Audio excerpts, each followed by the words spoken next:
CLE ಶಿಕ್ಷಣ ಸಂಸ್ಥೆಯ K K ಆಂಗ್ಲ ಮಾಧ್ಯಮ ಶಾಲೆಯ 10ನೇ ತರಗತಿಯ ಎಲ್ಲ ವಿದ್ಯಾರ್ಥಿಗಳಿಗೆ ನಮಸ್ಕಾರ. ಕಳೆದ ತರಗತಿಯಲ್ಲಿ ನಾವು ಒಣ ಮರದ ಗಿಳಿ ಎಂಬ ಪಾಠದ ಬಗ್ಗೆ ಅಧ್ಯಯನ ಮಾಡ್ತಾ ಇದ್ವಿ. ಈ ಪಾಠದಲ್ಲಿ ಗಿಳಿಯ ವರ್ತನೆಗೂ ಹಾಗೂ ಸಾಮಾನ್ಯವಾದ ಲೋಕವರ್ತನೆಗೂ ಯಾವ ರೀತಿಯಾಗಿರ್ತಕ್ಕಂಥ ವ್ಯತ್ಯಾಸ ಇದೆ ಅನ್ನೋದನ್ನು ತಿಳ್ಕೊಂಡಿದ್ವಿ. ಇವತ್ತಿನ ತರಗತಿಯಲ್ಲಿ ಅದರ ಮುಂದುವರಿದ ಭಾಗವಾದ ಪ್ರಶ್ನೋತ್ತರಗಳನ್ನು ಹಂತ ಹಂತವಾಗಿ ಅಧ್ಯಯನ ಮಾಡೋಣ. ಮೊದಲಿಗೆ ಕೆಳಗಿನ ಪ್ರಶ್ನೆಗಳಿಗೆ ಒಂದು ವಾಕ್ಯದಲ್ಲಿ ಉತ್ತರಿಸಿರಿ. ಕೆಳಗಿನ ಪ್ರಶ್ನೆಗಳಿಗೆ ಏನು ಮಾಡಬೇಕು, ನಾವು ಒಂದು ವಾಕ್ಯದಲ್ಲಿ ಉತ್ತರಿಸಬೇಕು. ಹಾಗಾದರೆ ಮೊದಲನೇದು, ಬೇಡನು ಪ್ರಾಣಿಗಳನ್ನು ಕೊಲ್ಲಲು ಮಾಡುತ್ತಿದ್ದ ಉಪಾಯವೇನು? ಆ ಬೇಡ ಇದ್ದಲ್ಲ, ಅವನು ಪ್ರಾಣಿಗಳನ್ನು ಕೊಲ್ಲಲು ಯಾವ ರೀತಿಯಾಗಿರ್ತಕ್ಕಂಥ ಉಪಾಯ ಮಾಡ್ತಿದ್ದ ಅಂತಂದಾಗ, ಪ್ರಾಣಿಗಳನ್ನು ಕೊಲ್ಲಲು ವಿಷ ಸವರಿದ ಬಾಣಗಳನ್ನು ಸಿದ್ಧ ಮಾಡಿಕೊಳ್ಳುವುದು ಬೇಡನ ಉಪಾಯವಾಗಿತ್ತು. ಎರಡನೇ ಪ್ರಶ್ನೆ, ವಿಷದ ಬಾಣವು ಮರಕ್ಕೆ ಏಕೆ ತಗುಲಿತು? ಉತ್ತರ, ಒಮ್ಮೆ ಒಂದು ಜಿಂಕೆಯನ್ನು ಬೇಡನು ಬೆನ್ನಟ್ಟಿಸಿದಾಗ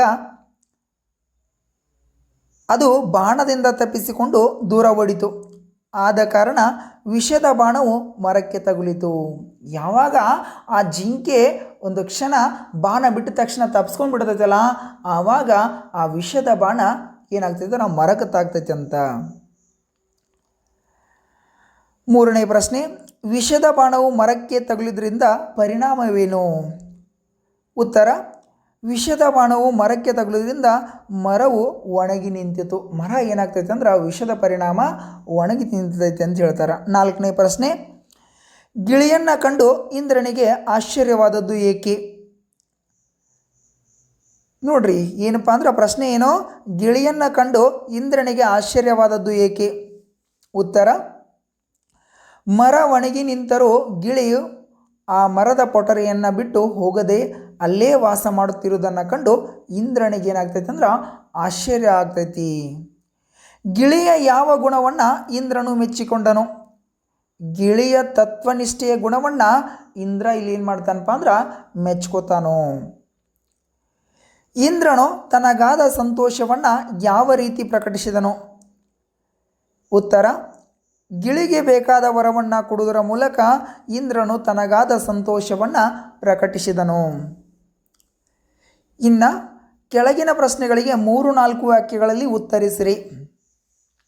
ಮೊದಲನೇ ಪ್ರಶ್ನೆ, ಮರವನ್ನು ಬಿಟ್ಟು ಹೋಗದೆ ಇರಲು ಗಿಳಿಯು ನೀಡಿದ ಸಮರ್ಥನೆ ಏನು? ಉತ್ತರ, ಹಲವಾರು ವರ್ಷಗಳಿಂದ ಮರ ತನಗೆ ಆಶ್ರಯ ಕೊಟ್ಟಿರುವುದಲ್ಲದೆ ಹಣ್ಣನ್ನು ಕೊಟ್ಟಿದೆ. ಹಸಿರು ಬಣ್ಣದಿಂದ ಮನಸ್ಸಿಗೆ ಮುದ ನೀಡಿದೆ, ನೆರಳು ನೀಡಿದೆ. ಆದರೆ ಈಗ ದುರದೃಷ್ಟದಿಂದ ಅದನ್ನು ರೋಗ ಬಡತನಗಳು ಕಿತ್ತು ತಿನ್ನುತ್ತಿವೆ. ಇಂಥ ಪರಿಸ್ಥಿತಿಯಲ್ಲಿ ಮರವನ್ನು ಕೈಬಿಟ್ಟು ಬೇರೆ ಕಡೆಗೆ ಹೋಗಿ ಮರಕ್ಕೆ ಕೃತಜ್ಞನಾಗಲು ನನಗೆ ಇಷ್ಟವಿಲ್ಲ. ನಾನು ಎಲ್ಲೋ ಹೋಗಿ ಆಹಾರವನ್ನು ಸಂಪಾದಿಸಿಕೊಂಡು ಬರುತ್ತೇನೆ, ಆದರೆ ವಾಸ ಮಾತ್ರ ಇಲ್ಲೇ. ಸುಖ ಸಂಪತ್ತಿನ ಕಾಲದಲ್ಲಿ ಜೊತೆಗಿದ್ದವರು ದುರ್ಬಲ ಗಳಿಗೆಯಲ್ಲೂ ಕೂಡ ಅದರ ಜೊತೆಗೆ ಇದ್ದು ಉಪಕಾರ ಸ್ಮರಣೆ ಮಾಡಬೇಕೆಂದು ಗಿಳಿಯು ಸಮರ್ಥನೆ ಕೊಟ್ಟಿತು. ಎರಡನೇ ಪ್ರಶ್ನೆ, ಸಾಮಾನ್ಯವಾದ ಲೋಕವರ್ತನೆ ಯಾವುದು? ಉತ್ತರ, ಹಲವಾರು ವರ್ಷಗಳಿಂದ ಆಶ್ರಯ ಕೊಟ್ಟವರಿಗೆ ದುರದೃಷ್ಟ ಅಥವಾ ಆಪತ್ತು ಒದಗಿದಾಗ ಅವರನ್ನು ಕೈಬಿಟ್ಟು ಹೋಗಿ ಕೃತಜ್ಞರೆನಿಸಿಕೊಳ್ಳುವುದು. ಸುಖ ಸಂಪತ್ತು ಇರುವಾಗ ಜೊತೆಗಿದ್ದು ದುರ್ಬಲ ಗಳಿಗೆಯಲ್ಲಿ ಅವರಿಂದ ದೂರವಾಗುವುದು. ಅವರು ಮಾಡಿದ ಉಪಕಾರ ಸ್ಮರಣೆ ಮಾಡಿದರೂ ಸಾಮಾನ್ಯ ಲೋಕವರ್ತನೆಯಾಗಿದೆ. ಮೂರನೇ ಪ್ರಶ್ನೆ, ಗಿಳಿಯು ಇಂದ್ರನನ್ನು ಯಾವ ವರ ಕೇಳಿತು? ಉತ್ತರ, ತಾನು ವಾಸಿಸುತ್ತಿರುವ ಈ ಮರವು ಮೊದಲಿನಂತೆ ಹಸಿರಿನಿಂದ ನೆರಳನಳಿಸುವ, ಫಲ ಪುಷ್ಪ ಭಾರದಿಂದ ಬೀಗುವ, ನೆರಳು ಕೊಡುವ ಮರವನ್ನಾಗಿಸುವಂತೆ ದಯಪಾಲಿಸಬೇಕೆಂದು ಗಿಳಿಯು ಇಂದ್ರನಲ್ಲಿ ವರವನ್ನು ಕೇಳಿತು. ಇನ್ನು 4 ಅಂಕದ ಪ್ರಶ್ನೆಗಳದಾವ ನೋಡ್ರಿ. ಗಿಳಿಯು ಪರಹಿತಾಕಾಂಕ್ಷಿ ಎನಿಸಿಕೊಂಡಿದ್ದು ಹೇಗೆ? ಉತ್ತರ, ಬೇಟೆಗಾರನ ವಿಷದ ಬಾಣದ ಪ್ರಭಾವದಿಂದ ಮರವೊಂದು ಒಣಗಿ ಅದರ ಪುಷ್ಪ ಸಮೃದ್ಧಿ, ಫಲ ಸಮೃದ್ಧಿ, ಹಸಿರಿನ ಸಿರಿ ಎಲ್ಲವೂ ಮಾಯವಾದವು. ಅಲ್ಲಿ ಬಹುಕಾಲದಿಂದ ವಾಸ ಮಾಡುತ್ತಿದ್ದ ಗಿಳಿಯೊಂದು ಮರ ಒಣಗಿ ನಿಂತರೂ ಅದರ ಪೊಟರೆಯನ್ನು ಬಿಟ್ಟು ಹೋಗಲಿಲ್ಲ. ಅದನ್ನು ನೋಡಿದ ಇಂದ್ರನಿಗೆ ಆಶ್ಚರ್ಯವಾಗಿ ಗಿಳಿಯನ್ನು ಕರೆದು ಇಂಥ ಒಣ ಮರದಲ್ಲಿ ವಾಸ ಮಾಡಲು ಕಾರಣವೇನೆಂದು ಕೇಳಿದನು. ಆಗ ಗಿಳಿಯು, ಹಲವಾರು ವರ್ಷದಿಂದ ಈ ಮರ ನನಗೆ ಆಶ್ರಯ ನೀಡಿದೆ, ಹಣ್ಣು ಕೊಟ್ಟು ಹಸಿರು ಬಣ್ಣದಿಂದ ಮನಸ್ಸಿಗೆ ಮುದವನ್ನು ನೀಡಿದೆ. ಆದರೆ ಈಗ ದುರದೃಷ್ಟದಿಂದ ಅದನ್ನು ರೋಗ ಬಡತನಗಳು ಕಿತ್ತು ತಿನ್ನುತ್ತವೆ. ಇಂಥ ಸ್ಥಿತಿಯಲ್ಲಿ ಅದನ್ನು ಕೈಬಿಟ್ಟು ಹೋಗಿ ಮರಕ್ಕೆ ಕೃತಜ್ಞನಾಗಲು ಇಷ್ಟವಿಲ್ಲ. ಸುಖ ಸಂಪತ್ತಿನ ಕಾಲದಲ್ಲಿ ಜೊತೆಗಿದ್ದವರು ದುರ್ಬರಗಳಿಗೆಯಲ್ಲೂ ಕೂಡ ಅವರು ಜೊತೆಗಿದ್ದು ಉಪಕಾರ ಸ್ಮರಣೆ ಮಾಡಬೇಕು, ಅದಕ್ಕೂ ಒಳ್ಳೆಯ ದಿನ ಬರಲಿ ಎಂದು ಹಾರೈಸಬೇಕೆಂದು ಗಿಳಿ ಒಳ್ಳೆಯ ಗುಣದ ಈ ಮಾತುಗಳು ಪರಹಿತಾಕಾಂಕ್ಷಿ ಎನಿಸಿಕೊಂಡಿತು. ಇನ್ನು ಎರಡನೇ ಪ್ರಶ್ನೆ ಇದೆ. ಆ ಎರಡನೇ ಪ್ರಶ್ನೆಯನ್ನು ಏನು ಮಾಡಬೇಕಂದ್ರೆ ನೋಡ್ರಿ, ಗಿಳಿಯ ವರ್ತನೆಯಿಂದ ಮಾನವರಾದ ನಾವು ಕಲಿಯಬೇಕಾದ ಗುಣಗಳೇನು? ಉತ್ತರ: ಪ್ರಸ್ತುತ ಪಾಠದಲ್ಲಿ ಗಿಳಿಯೊಂದರ ಕೃತಜ್ಞತಾ ಭಾವವನ್ನು ಮಾನವರು ಕಲಿಯಬೇಕು. ಪ್ರಕೃತಿಯನ್ನು ಪ್ರೀತಿಸಬೇಕು. ಹಸಿರಿನಿಂದ ಮನಸ್ಸಿಗೆ ಮುದ ನೀಡುವ ಮರಗಳನ್ನು ನಾಶಪಡಿಸುವಂಥ ಕೆಟ್ಟ ಕೃತ್ಯಗಳನ್ನು ಎಸಗಬಾರದು. ಸುಖ ಸಂಪತ್ತಿನ ಕಾಲದಲ್ಲಿ ಜೊತೆಗಿದ್ದು ಅವರಿಗೆ ದುರ್ಬರಗಳಿಗೆ ಬಂದಾಗ ಅವರಿಂದ ದೂರವಾಗದೆ ಅವರ ಜೊತೆಗೆ ಇದ್ದು ಉಪಕಾರ ಸ್ಮರಣೆ ಮಾಡಬೇಕು ಎನ್ನುವ ಗಿಳಿಯ ನಡತೆಯನ್ನು ಮಾನವರಾದ ನಾವು ಕಲಿಯಬೇಕಾಗಿದೆ. ಇದು 4 ಅಂಕದ ಪ್ರಶ್ನೆ. ಸಂದರ್ಭ: ಇಂಥ ಒಣಮರದಲ್ಲಿ ಏಕೆ ವಾಸ ಮಾಡುತ್ತಿದ್ದೀಯಾ? ಸಂದರ್ಭಗಳನ್ನು ನಾವು 4 ಹಂತಗಳಾಗಿ ವಿಭಾಗೀಕರಿಸಬೇಕಾಗ್ತದ. 1 ಆಯ್ಕೆ, 2ನೇದು ಹೇಳಿಕೆ, 3ನೇದು ಸಂದರ್ಭ, 4ನೇದು ಸ್ವಾರಸ್ಯ. ಇಲ್ಲಿ ಕೂಡ ಇದೇ ರೀತಿಯಾಗಿ ಕೂಡ ನೀವು ಬರಿಬೋದು. ಇದು ಆಯ್ಕೆ. ಇಂಥ ಒಣಮರದಲ್ಲಿ ಏಕೆ ವಾಸ ಮಾಡುತ್ತಿದ್ದೀಯಾ? ನೋಡ್ರಿ, ಪ್ರಶ್ನೆಯನ್ನು ಯಾರು ಕೇಳ್ತಾ ಇದ್ದಾರೆ ಅಂದರೆ ಇಂದ್ರದೇವ. ಯಾರಿಗೆ ಕೇಳ್ತಾ ಇದ್ದಾನೆ ಅಂದರೆ ಗಿಳಿ ಕೇಳ್ತಾ ಇದ್ದಾನ. ಉತ್ತರ: ಈ ವಾಕ್ಯವನ್ನು ಆರಾಮಿತ್ರ ಅವರು ಬರೆದಿರುವ ಮಹಾಭಾರತ ಪಾತ್ರ ಸಂಗತಿಗಳು ಎಂಬ ಕೃತಿಯಿಂದ ಆಯ್ದು ಒಣಮರದ ಗಿಳಿ ಎಂಬ ಗದ್ಯ ಭಾಗದಿಂದ ಆರಿಸಲಾಗಿದೆ. ಇದೇನಪ್ಪ ಅಂದ್ರೆ ಆಯ್ಕೆ. ಸಂದರ್ಭ ಅಥವಾ ಹೇಳಿಕೆ: ಈ ವಾಕ್ಯವನ್ನು ಇಂದ್ರನು ಒಣಗಿದ ಮರದಲ್ಲಿ ವಾಸವಾಗಿದ್ದ ಗಿಳಿಯನ್ನು ನೋಡಿ ಏನು ಮಾಡ್ತಾನಂದ್ರೆ ಕೇಳ್ತಾನ. ವಿವರಣೆಯನ್ನು ನೋಡ್ರಿ. ಯಾವುದೇ ಪಕ್ಷಿಗಳಾದರೂ ಹಸಿರಿನಿಂದ ಕೂಡಿದ ಹಣ್ಣು ಹೂವುಗಳಿಂದ ತುಂಬಿದ ದಟ್ಟವಾದ ಸುಂದರವಾದ ಮರದಲ್ಲಿ ವಾಸಿಸುವುದನ್ನು ಅಪೇಕ್ಷಿಸುತ್ತದೆ. ಆದರೆ ಈ ಗಿಳಿಯು ಒಂದೇ ಒಂದು ಎಲೆಯೂ ಇರದ ರೋಗಗ್ರಸ್ತ ಒಣಗಿದ ಮರದ ಮೇಲೆ ವಾಸವಾಗಿರುವುದನ್ನು ಕಂಡು ಇಂದ್ರನು ಗಿಳಿಯನ್ನು ಕರೆದು ಮೇಲಿನ ಮಾತನ್ನು ಹೇಳಿದನು. ಇದೇನಪ್ಪ ಅಂದ್ರೆ ವಿವರಣೆ. ವಿಶೇಷತೆ ಅಥವಾ ಸ್ವಾರಸ್ಯ ಏನಿರ್ತದೆ ನೋಡ್ರಿ. ಪುಷ್ಪವಿರದ ಫಲ ಹಸಿರಿನ ಸಮೃದ್ಧಿ ಇರದ ಮರದಲ್ಲಿ ಗಿಳಿಯು ಈಗಲೂ ವಾಸವಾಗಿರುವುದು ಗಿಳಿಯಲ್ಲಿನ ವಿಶಿಷ್ಟ ಗುಣವನ್ನು ಏನು ಮಾಡ್ತೈತೆ ಅಂದ್ರೆ ತೋರಿಸ್ತೈತಿ ಅಂತ ಹೇಳ್ತಾರೆ. 2ನೇ ಪ್ರಶ್ನೆ ಮತ್ತು 3ನೇ ಪ್ರಶ್ನೆಯನ್ನು ಏನು ಮಾಡ್ರಿ ಅಂದ್ರೆ ಓದ್ಕೊಳ್ರಿ. ಇನ್ನು ಭಾಷಾಭ್ಯಾಸ. ಮೊದಲೆರಡು ಪದಗಳಿಗೆ ಸಂಬಂಧಿಸಿದಂತೆ 3ನೇ ಪದಕ್ಕೆ ಸಂಬಂಧಿಸಿದ ಪದ ಬರೀರಿ ಅಂತ ಹೇಳಿ ಕೊಟ್ಟಿದ್ದಾರೆ.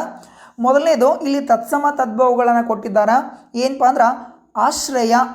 ಆಶ್ರಯ ತದ್ಭವ ರೂಪ ಏನಪ್ಪ ಅಂದ್ರೆ ಆಸರೆ. ಇನ್ನು ಅದೇ ರೀತಿಯಾಗಿ ವರ್ಣ. ವರ್ಣ ತದ್ಭವ ರೂಪ ಏನಪ್ಪ ಅಂದ್ರೆ ಬಣ್ಣ. ಅದೇ ರೀತಿ ಉಪಕಾರ, ಇದು ವಿರುದ್ಧಾರ್ಥಕ ಪದ. ಉಪಕಾರ ಅಪಕಾರ. ಅದೃಷ್ಟ ದುರಾದೃಷ್ಟ. ಗುರಿಯಾಗೋ ಆಗಮ ಸಂಧಿ. ನೋಡ್ರಿ, ಇಲ್ಲಿ ಪೂರ್ವ ಪದದ ಕೊನೆಯ ಅಕ್ಷರ ಮತ್ತು ಇಲ್ಲಿ ನೋಡ್ರಿ ಪೂರ್ವ ಪದದ ಕೊನೆಯ ಅಕ್ಷರ ಅನ್ನೋದಕ್ಕಿಂತ ಯಾವ ಸಂಧಿ ಆಗ್ತೈತಿ ಮೊದಲಿಗೆ ನೋಡ್ಕೊಡ್ರಿ. ಇಲ್ಲಿ ಏನಾಗೈತಿ ಅಂದ್ರೆ ಹೊಸ ಅಕ್ಷರ ಆಗಮ ಆಗೈತಿ. ಗುರಿ ಪ್ಲಸ್ ಆಗು, ಈ ಯ ಅಂತಕ್ಕಂಥ ವ್ಯಂಜನ ಏನಾಗೈತಿ ಅಂದ್ರೆ ಆಗಮ ಆಗೈತಿ. ಸೊ ಹಾಗಾದರೆ ಇದು ಆಗಮ ಸಂಧಿ ಆಗ್ತೈತಿ. ಅದೇ ರೀತಿ ಪರಹಿತಾಕಾಂಕ್ಷಿ, ಇದು ಸವರ್ಣ ದೀರ್ಘ ಸಂಧಿ. ಜಿಂಕೆ, ಇದು ರೂಢನಾಮ ಆದ್ರೆ ಇಂದ್ರ ಅಂಕಿತನಾಮ. ಜಿಂಕೆ ಹೇಗೆ ರೂಢನಾಮ ಆಗ್ತೈತೆ ಅಂದ್ರೆ ಇಲ್ಲಿ ಮೊದಲಿಂದ ರೂಢಿಗತವಾಗಿ ಬಂದಿರತಕ್ಕಂಥ ಹೆಸರುಗಳನ್ನು ನಾವು ರೂಢನಾಮ ಅಂತ ಕರಿತೀವಿ. ಇಂದ್ರ ಅಂತಕ್ಕಂಥದ್ದು ನಾವು ಇಟ್ಟಿರ್ತಕ್ಕಂಥ ಹೆಸರಾಗಿರೋದ್ರಿಂದ ಇದು ಅಂಕಿತನಾಮ.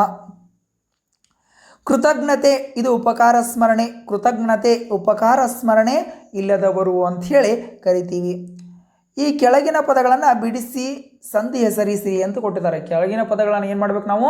ಬಿಡಿಸಿ ಸಂಧಿಗಳನ್ನು ಹೆಸರಿಸಬೇಕು. ಹಾಗಾದರೆ ಯಾವ ರೀತಿ ಬಿಡಿಸ್ತೀರಿ? ಬೆನ್ನು ಪ್ಲಸ್ ಅಟ್ಟು ಬೆನ್ನಟ್ಟು.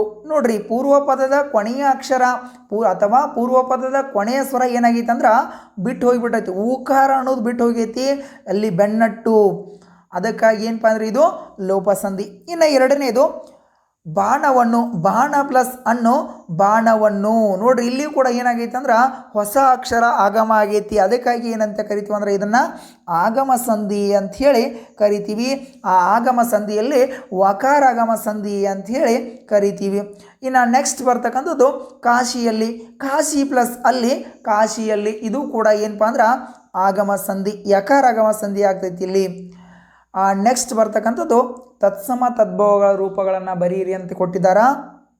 ಹಾಗಾದರೆ ಯಾವ್ದು ಬರೀಬೇಕು ನೋಡ್ರಿ ನೀವು. ರಾಯ, ರಾಜ. ರಾಯ ಅಂತಕ್ಕಂಥದ್ದು ತದ್ಭವ ಪದ. ಹಾಗಾದರೆ ಅದರ ತತ್ಸಮ ರೂಪ ಏನಪ್ಪ ಅಂದ್ರೆ ರಾಜ. ಸಿರಿ ಅಂತಕ್ಕಂಥದ್ದು ತದ್ಭವ, ಶ್ರೀ ಅಂತಕ್ಕಂಥದ್ದು ತತ್ಸಮ. ವರ್ಷ ಅಂತಕ್ಕಂಥದ್ದು ತತ್ಸಮ, ವರುಷ ಅಂತಕ್ಕಂಥದ್ದು ತದ್ಭವ. ಜನ್ಮ ಅಂತಕ್ಕಂಥದ್ದು ತತ್ಸಮ, ಜನುಮ ಅಂತಕ್ಕಂಥದ್ದು ತದ್ಭವ.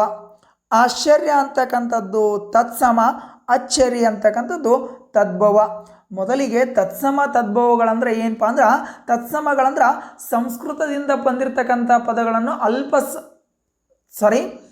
ತದ್ಭವಗಳಂದ್ರೆ ಸಂಸ್ಕೃತದಿಂದ ಬಂದಿರತಕ್ಕಂಥ ಶಬ್ದಗಳನ್ನು ಅಲ್ಪ ಸ್ವಲ್ಪ ಬದಲಾವಣೆ ಮಾಡಿ ಕನ್ನಡದಲ್ಲಿ ಬಳಸುವುದಕ್ಕೆ ನಾವೇನಂತ ಕರಿತೀವಿ ಅಂದ್ರೆ ತದ್ಭವಗಳಂತ ಕರಿತೀವಿ.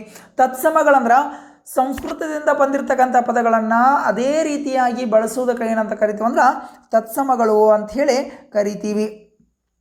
ಕೊನೆಯದು ಯಾವುದಪ್ಪ ಅಂದ್ರೆ ವಿರುದ್ಧಾರ್ಥಕ ಪದಗಳು. ರೋಗ, ನಿರೋಗ. ಬಡತನ, ಸಿರಿತನ. ಕೃತಜ್ಞ, ಕೃತಜ್ಞ. ಫಲ, ನಿಷ್ಫಲ. ಕೆಲವೊಂದು ಸಲ ಏನು ಮಾಡ್ತೀರಿ ಅಂದ್ರೆ ವಿಫಲ ಅಂತ ಬರೀತೀರಿ, ದಯಮಾಡಿ ಎಲ್ಲರೂ ನಿಷ್ಫಲ ಅಂತ ಬರೀರಿ. ಪರಹಿತ, ಸ್ವಹಿತ. ಇದೇನಪ್ಪ ಅಂದ್ರೆ ವಿರುದ್ಧಾರ್ಥಕಗಳು. ಇನ್ನು ಕೊನೆಯದೇನಪ್ಪ ಅಂದ್ರೆ ಕೆಳಗಿನ ಪದಗಳನ್ನು ಸ್ವಂತ ವಾಕ್ಯದಲ್ಲಿ ಪ್ರಯೋಗಿಸಿ ಬರೆಯಿರಿ ಅಂತ ಕೊಟ್ಟಿದ್ದಾರೆ. ಹಾಗಾದರೆ ಯಾವ ರೀತಿ ಬರೀತೀರಿ? ಉಪಕಾರ, ಮೊದಲನೇದು ಉಪಕಾರ ಮಾಡುವವರಿಗೆ ಕೃತಜ್ಞರಾಗಿರಬೇಕು. ಕೃತಜ್ಞರಾಗಿರಬೇಕು ಅಂದರೆ ಏನಪ್ಪ ಅಂದ್ರೆ ನಾವು ಅವರಿಗೂ ಕೂಡ ಆಶ್ರಯವನ್ನು ನೀಡಬೇಕು, ಅವರಿಗೂ ಕೃತಜ್ಞತೆ ಭಾವದಿಂದ ಇರಬೇಕು ಅಂತ ಹೇಳ್ತಾರೆ. ಎರಡನೇದು ಸ್ಮರಣೆ. ಸ್ಮರಣೆ, ಮಕ್ಕಳು ದೇವರ ಸ್ಮರಣೆಯನ್ನು ಮಾಡಲು ಕಲಿಯಬೇಕು. ಮಕ್ಕಳು ಏನಪ್ಪ ಅಂದ್ರೆ ಗುರು ಹಿರಿಯರ ಮತ್ತು ದೇವರ ಸ್ಮರಣೆಯನ್ನು ಮಾಡೋದನ್ನು ಏನು ಮಾಡಬೇಕು? ಕಲಿಬೇಕು. ಪರಹಿತ, ನಾವು ಯಾವಾಗಲೂ ಇನ್ನೊಬ್ಬರ ಪರಹಿತವನ್ನು ಬಯಸಬೇಕು. ಅಷ್ಟೇ ಅಲ್ಲ, ಬಸವಣ್ಣವರಾಗಿರಬಹುದು, ಅಕ್ಕ ಮಹಾದೇವಿಯವರಾಗಿರ್ಬೋದು, ಕನಕದಾಸರಾಗಿರ್ಬೋದು, ಪುರಂದರದಾಸರಾಗಿರ್ಬೋದು. ಅಷ್ಟೇ ಏಕೆ ಸಮಾಜದ ಚಿಂತಕರಾಗಿರ್ತಕ್ಕಂಥ ಎಷ್ಟೋ ವ್ಯಕ್ತಿಗಳು ಸಮಾಜದ ಪರಹಿತಕ್ಕಾಗಿ ಏನಪ್ಪ ಅಂದ್ರೆ ದುಡಿದಿದ್ದಾರೆ. ಇನ್ನು ಕೃತಜ್ಞ, ನಾವು ಯಾವಾಗಲೂ ಹೆತ್ತವರಿಗೆ ಕೃತಜ್ಞರಾಗಿರಬೇಕು. ಹೆತ್ತವರಿಗಾಗಿರ್ಬೋದು, ಅಣ್ಣ ತಮ್ಮಂದಿರಿಗಾಗಿರ್ಬೋದು, ಸಂಬಂಧಿಗಳಿಗಾಗಿರ್ಬೋದು, ಗೆಳೆಯರಿಗಾಗಿರ್ಬೋದು, ನಾವೆಲ್ಲರೂ ಏನಾಗಿರಬೇಕು? ಕೃತಜ್ಞರಾಗಿರಬೇಕು. ಸಮೃದ್ಧಿ, ಲಾಲ್ಬಾಗಿನ ಪುಷ್ಪ ಸಮೃದ್ಧಿ ಮನಸ್ಸಿಗೆ ಮುದವನ್ನು ನೀಡುತ್ತದೆ. ನೋಡ್ರಿ, ಲಾಲ್ಬಾಗ್ ಅಷ್ಟೇ ಅಲ್ಲ, ನಮ್ಮ ಕರ್ನಾಟಕದಲ್ಲಿರ್ತಕ್ಕಂಥ ಆಚಾರ ವಿಚಾರ, ನಮ್ಮಲ್ಲಿರ್ತಕ್ಕಂಥ ಸಮೃದ್ಧಿ ಕರ್ನಾಟಕದ ಹಿರಿಮೆಯನ್ನು ಹೆಚ್ಚಿದೆ. ಹೌದಾ? ಆ ರೀತಿಯಾಗಿ ಕೂಡ ನೀವೇನು ಮಾಡ್ಬೋದು? ಬರಿಬೋದು. ಆಶ್ಚರ್ಯ, ನಾನು ನನ್ನ ಕನಸಿನಲ್ಲಿ ದೇವರ ಪ್ರತ್ಯಕ್ಷವಾದನ್ನು ಕಂಡು ಆಶ್ಚರ್ಯಗೊಂಡೆನು. ಏನಪ್ಪ ಅಂದ್ರೆ ನಾನು ನನ್ನ ಕನಸಿನಲ್ಲಿ ದೇವರ ಪ್ರತ್ಯಕ್ಷವಾಗಿದ್ದನ್ನು ಕಂಡು ಆಶ್ಚರ್ಯಗೊಂಡೆನು. ಇದೇ ರೀತಿಯಾಗಿ ಬರಿಬೋದು. ಅಥವಾ ನನ್ನ ಗೆಳೆಯನ ಸಾಧನೆಯನ್ನು ಕಂಡು ನನಗೆ ಆಶ್ಚರ್ಯವಾಯಿತು. ಹೌದಾ? ನೆಕ್ಸ್ಟ್ ನೋಡ್ರಿ, ಸಂಪಾದಿಸು. ಹಣ ಸಂಪಾದಿಸುವುದೇ ಜೀವನದ ಮುಖ್ಯ ಧ್ಯೇಯವಾಗಿರಬಾರದು. ಆಗಿರಬೇಕಂತಲ್ಲ, ಆಗಿರಬಾರ್ದು. ಹಣಕ್ಕಿಂತ ಗುಣ ಮುಖ್ಯ ಅಂತ ಹೇಳ್ತಾರೆ. ನಾವು ಹಣವನ್ನು ಸಂಪಾದಿಸುವುದಕ್ಕಿಂತ ಗುಣವನ್ನು ಸಂಪಾದಿಸಬೇಕು ಅಂತ ಹೇಳಿ ಹೇಳ್ತಾರೆ. ಹಾಗಾದ್ರೆ ನೋಡ್ರಿ, ಉತ್ತರ ಏನು ಬರಿಬೇಕಂದ್ರೆ ಹಣ ಸಂಪಾದಿಸಿದ ಜೀವನದ ಮುಖ್ಯ ಧ್ಯೇಯವಾಗಿರಬಾರ್ದು. ಹಾಗಾದ್ರೆ ಒಬ್ಬ ಮನುಷ್ಯ ಗುಣ ಸಂಪಾದಿಸಬೇಕೇ ಹೊರತು ಹಣವನ್ನಲ್ಲ ಅಂತ ಈ ರೀತಿ ಕೂಡ ಏನು ಮಾಡಂದ್ರೆ ನೀವು ಸಂದರ್ಭಗಳನ್ನು ಸ್ವಂತ ವಾಕ್ಯಗಳನ್ನು ಬರಿಬೋದು. ಇವೆಲ್ಲವೂ ಕೂಡ ಏನಪ್ಪ ಅಂದ್ರೆ ಒಣಮರದ ಗಿಳಿಯ ಪ್ರಶ್ನೋತ್ತರಗಳು. ನಿಮಗಿದರಲ್ಲಿ ಏನಾದರೂ ಸಂದೇಹಗಳಿದ್ರೆ ನನಗೆ ದೂರವಾಣಿಯ ಮೂಲಕ ಏನು ಮಾಡ್ಬೋದು ಅಂದರೆ ಕರೆ ಮಾಡಿ ಈ ಸಮಸ್ಯೆಗಳನ್ನು ಬಗೆಹರಿಸ್ಕೊಳ್ಬೇಕು. ಎಲ್ಲರಿಗೂ ಧನ್ಯವಾದಗಳು.